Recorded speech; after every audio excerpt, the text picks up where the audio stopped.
Hey everyone, welcome to another edition of Accidental Entrepreneur by Ruban. This week I'm going to talk about numbers. You ask, what does numbers do with entrepreneurship? There's a lot. For me, the numbers give you association. Numbers gives you count. Numbers gives you to keep some of these items in memory. And numbers gives you to lead people with brief and exact items. So when I was very young, I studied in Sri Lanka, as most of you know. During that time, I had a great math teacher who taught us the basic math, algebra, geometry, and proofs and everything. He was a wonderful teacher. He taught us, how to do, proofs, how to do algebra easily. But in that, he had two approaches. First, he will teach the basic concept, and he will give you a lot of work to do and make sure we understand the concept very clearly. And in that concept, when you are proving it, he would make sure there are simple questions and simple answers.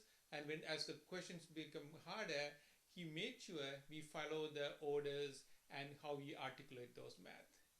Unfortunately, when during his young age, he was killed by during the civil war in Sri Lanka, and me and my best friend were the first one to go to the place where he died, and to find him in the street, lying down.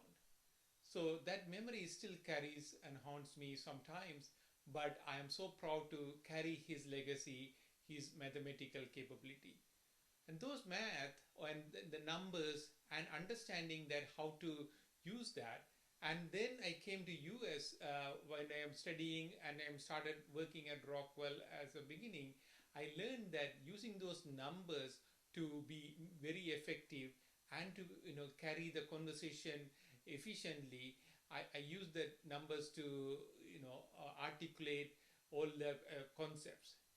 So if you read my article this week, I talked about how those numbers, the simple numbers, would I have used to make, when I am presenting to the venture capitalists, when I am talking to my team, when I am talking to my leadership, able to articulate with one, two, three, four, five, those kind of small items.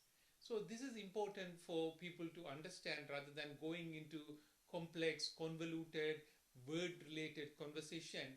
Use simple numbers to, convey your message. So please go ahead and read my article this week, which talks about numbers and that how American enterprises use that to convey their messages. Please read this article and pass on to other people, as well as send me some feedback. See you next week.